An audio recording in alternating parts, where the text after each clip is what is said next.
Good morning. Well, it's really not morning. It's really mid-afternoon. Good mid-afternoon. Oh, I don't like that.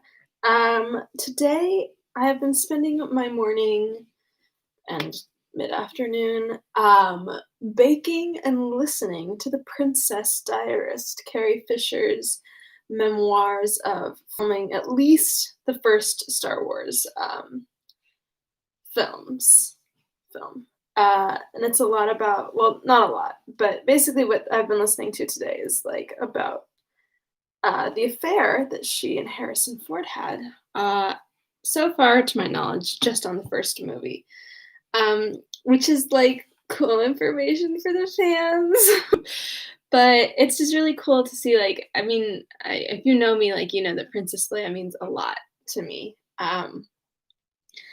But it's just cool because, like, Carrie Fisher, I mean, her, like, narrating this, it sounds like we have a lot of the same anxieties, which is just really nice because I feel like Princess Leia is who I aspire to be, and, like, Carrie Fisher is, like, maybe closer to who I, like, really am, and I really like her, and she's so funny. If you, like, ever get a chance to, like, there are some, like, compilations on YouTube that are, like, Carrie Fisher funniest moments or something like that. She's so funny. There's, like, one where she's like, "Whenever I talk, Harrison gets nervous." And they cut to Harrison who's like, "Oh God." But it's just really wonderful, and I really love Carrie Fisher. So that's where I'm at tonight. After this, I'm gonna call my parents, and we're all gonna sit together and not say anything because nothing has happened to any of us in the past week. That's gonna be fine.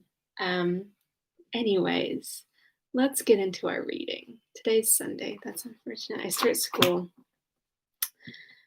next week, but, like, do I really start it? It's like, well, nothing's gonna happen the whole time. So is it really school? All right.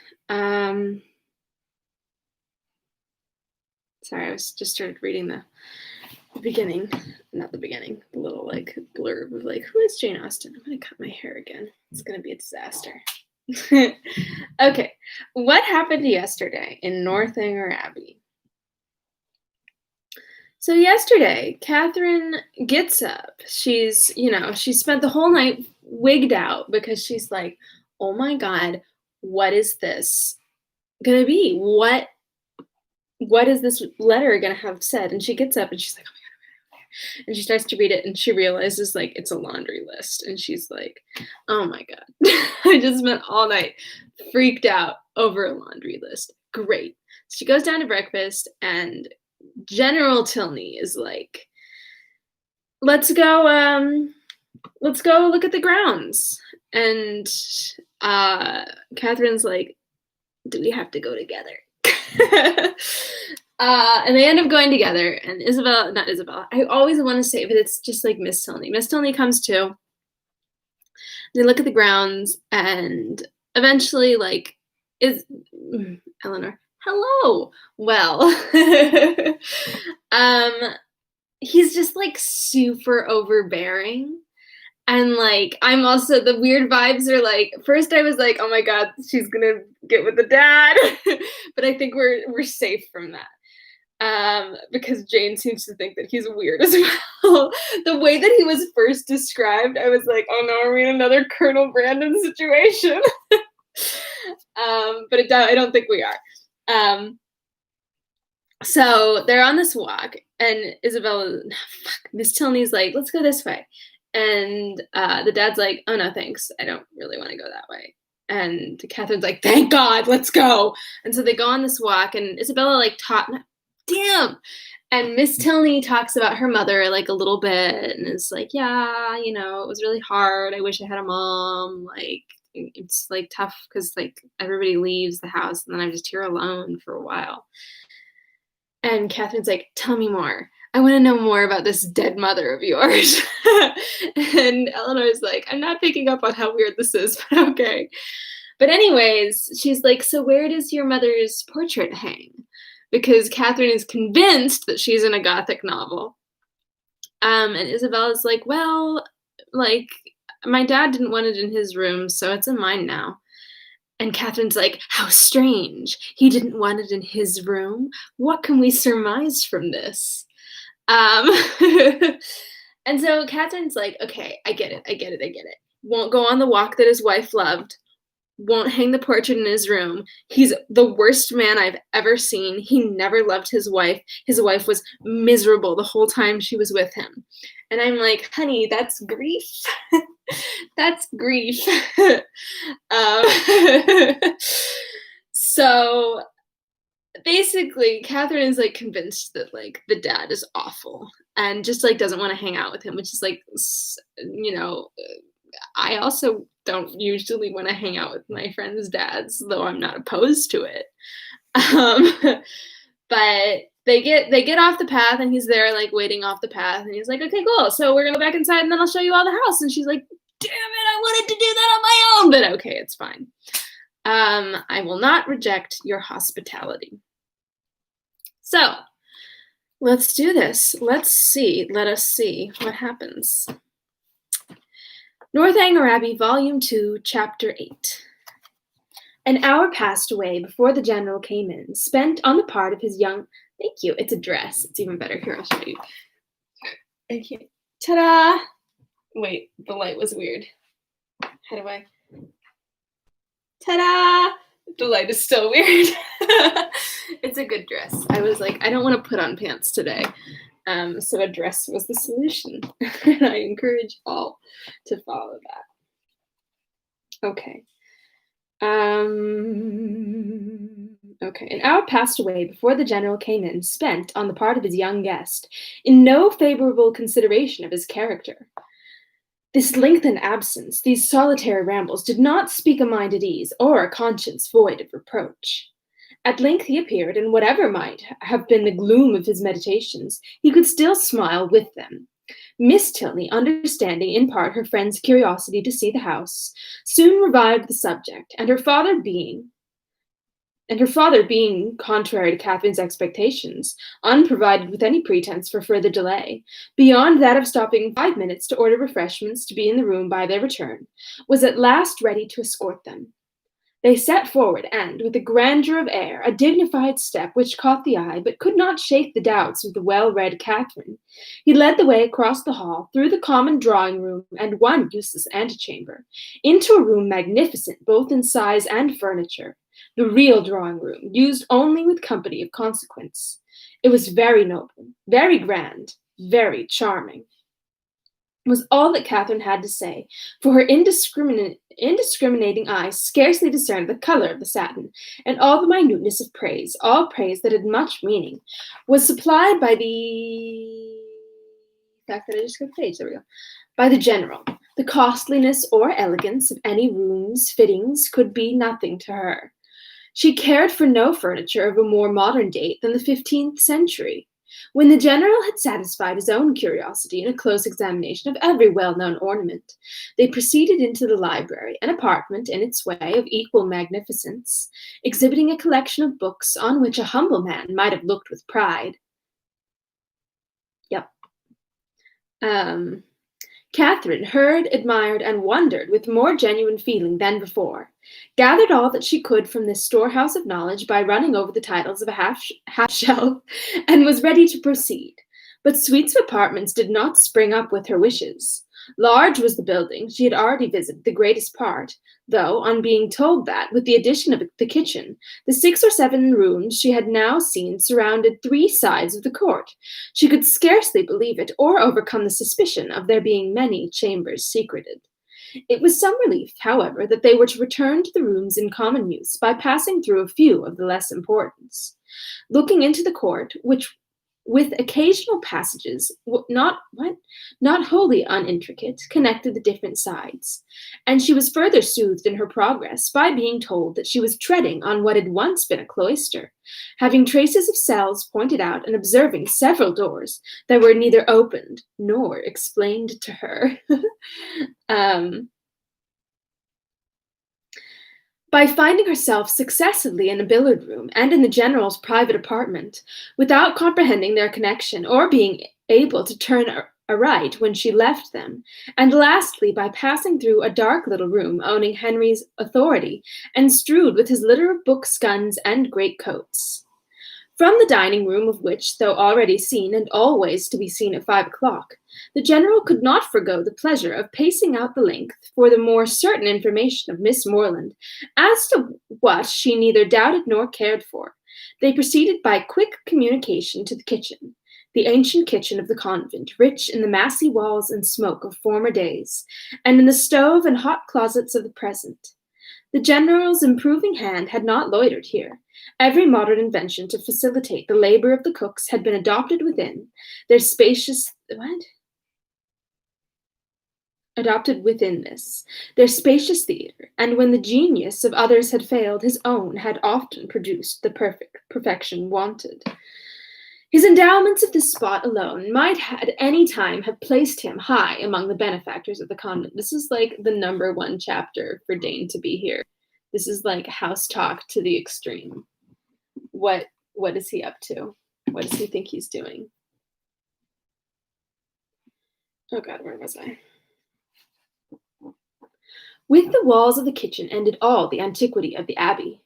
The fourth side of the quadrangle having, on account of its decaying state, been removed by the general's father, and the present erected in its place.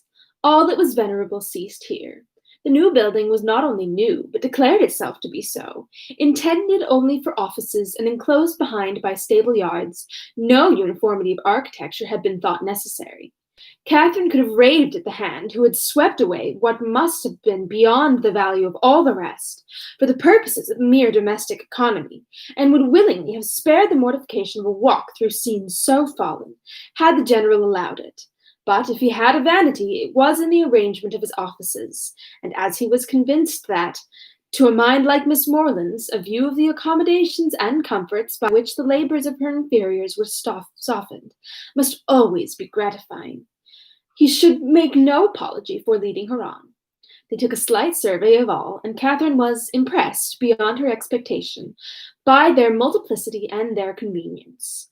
The purposes for which a few shapeless pantries and a comfortless scullery were deemed sufficient at Fullerton were here carried on in appropriate divisions, commodious and roomy. The number of servants continually appearing did not strike her less than the number of their offices. Wherever they went, some patterned girl stopped to curtsy, or some footman indishable, there we go.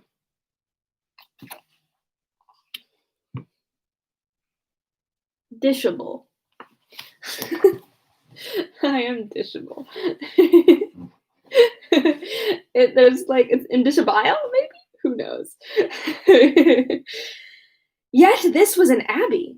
How inexpressibly different in these domestic arrangements from such as she had read about. From abbeys and castles in which, though certainly larger than Northanger, all the dirty work of the house was to be done by 2 pair of female hands at the utmost. How they could get through it all had often amazed Mrs. Allen, and when Catherine saw what was necessary here, she began to be amazed herself. They returned to the hall that the chief staircase might be ascended, and the beauty of its wood and ornaments of rich carving might be pointed out. Having gained the top, they turned in an opposite direction from the gallery in which her room lay, and shortly entered one on the same plan, but superior in length and breadth. She was here shown successively into 3 large bedchambers with their dressing rooms, most completely and handsomely fitted up. Everything that money and taste could do to give comfort and elegance to apartments had been bestowed on these, and being furnished within the last 5 years, they were perfect in all that would be generally pleasing, and wanting in all that could give pleasure to Catherine. As they were surveying the last, the general, after slightly naming a few of the distinguished characters by whom they had at times been honored, turned with a smiling countenance to Catherine, and ventured to hope that henceforward some of their earliest tenants might be our friends from Fullerton. She felt the unexpected compliment, and deeply regretted the impossibility of thinking well of a man so kindly disposed towards herself, and so full of civility to all her family. I know, right? Oh my gosh, I think I have some of my Fullerton t-shirts with me, so I should wear them. Wow. Um, okay. The gallery was terminated by folding doors which Miss Tilney, advancing, had thrown open and passed through, and seemed on the point of doing the same by the first door to the left, in another long reach of gallery, when the General, coming forwards, called her hastily, and, as Catherine thought, rather angrily back, demanding whither she were going. And what was there more to be seen? Had not Miss Morland already seen all that could be worth her notice? And did she not suppose her friend might be glad of some refreshment after so much exercise?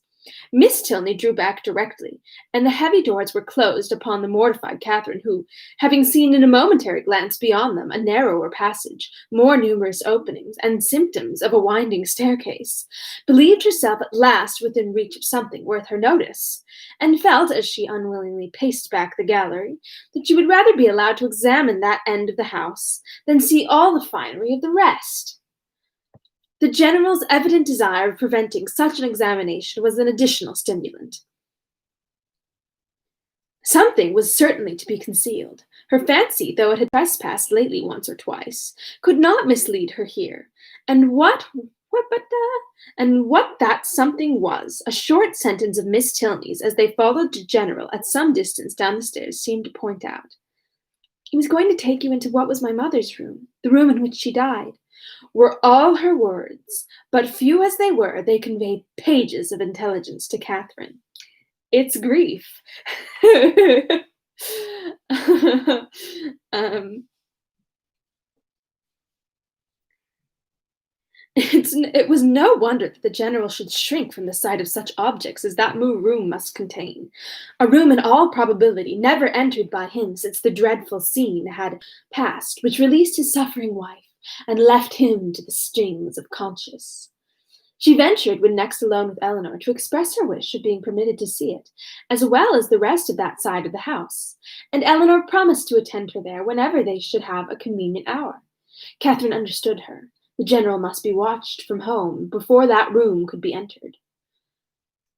"It remains as it was, I suppose," she said in a tone of feeling. "Yes, entirely." "And how long ago may it be that your mother died?" Oh my God, Catherine! Ah! "She's been dead these 9 years." And 9 years, Catherine knew, was a trifle of time compared to what generally elapsed after the death of an injured wife before her room was put to rights. "You were with her, I suppose, to the last?" Oh my God! No, said Miss Tilney, sighing. "I was unfortunately from home. Her illness was sudden and short, and before I arrived it was all over." Catherine's blood ran cold with the horrid suggestion which naturally sprang from these words. Could it be possible? Could Henry's father? Oh, girl! I love her.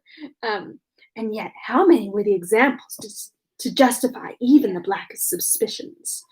And when she saw him in the evening, while she worked with her friend, slowly pacing the drawing room for an hour together in silent thoughtfulness, with downcast eyes and contracted brow, she felt secure from all possibility of wronging him. What the hell? It was the air and attitude of a Montoni. What the heckaroony is a Montoni? What could more plainly speak with the gloomy workings of a mind not wholly dead to every sense of humanity, in its fearful review of past scenes of guilt? Unhappy man! And the anxiousness of her spirits directed her eyes toward his figure so repeatedly as to catch Miss Tilney's notice. "My father," she whispered, "often walks about the room in this way. It is nothing unusual." So much worse, thought Catherine. Such ill-timed exercise was of a piece with the strange unseasonableness of his morning walks, and boded nothing good.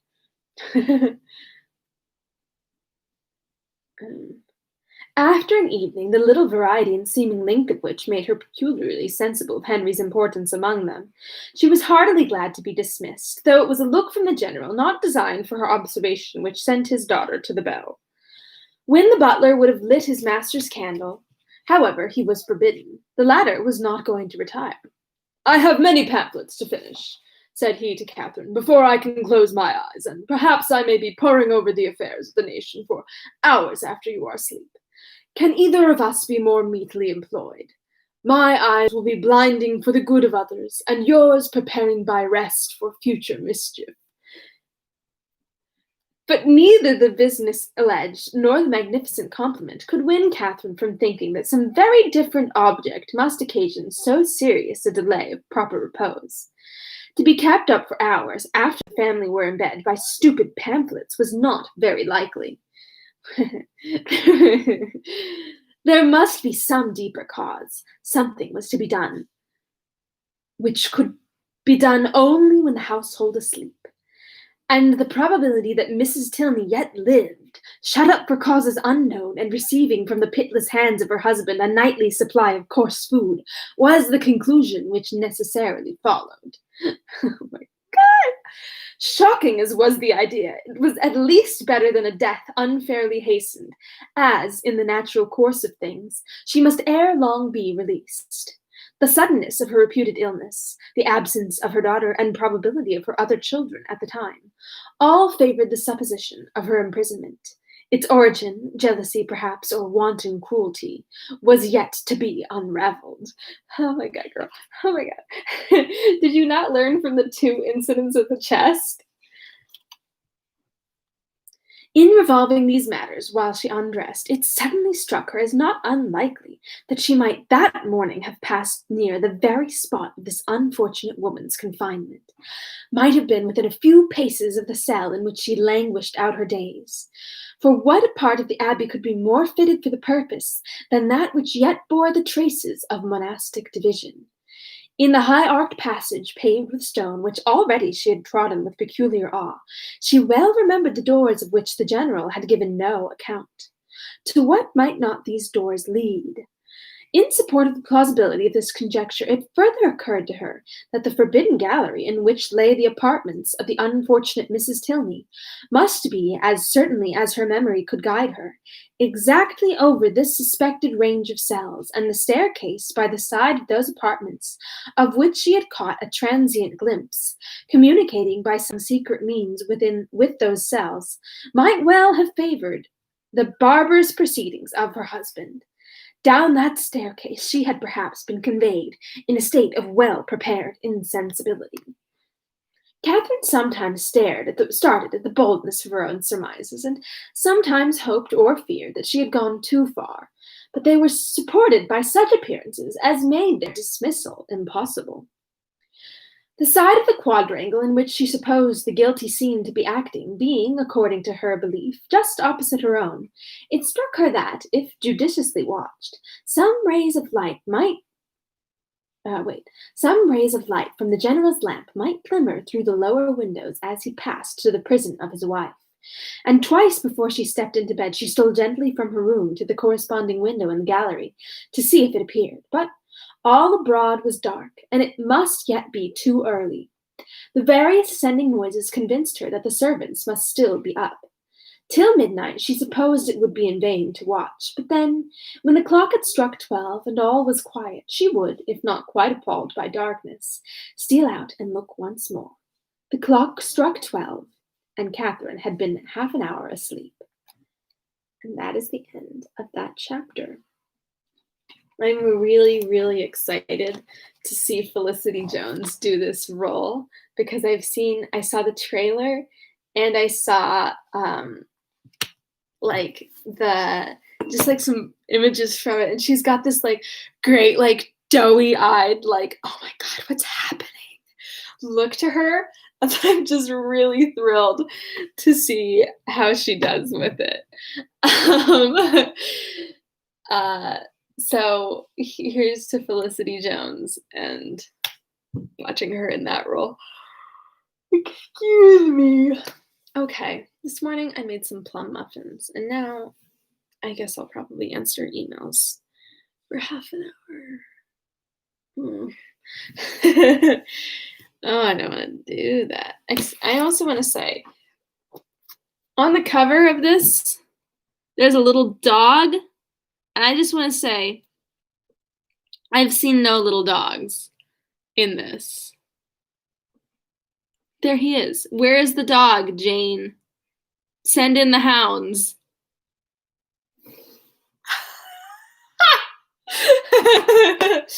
um, I'm really proud of that.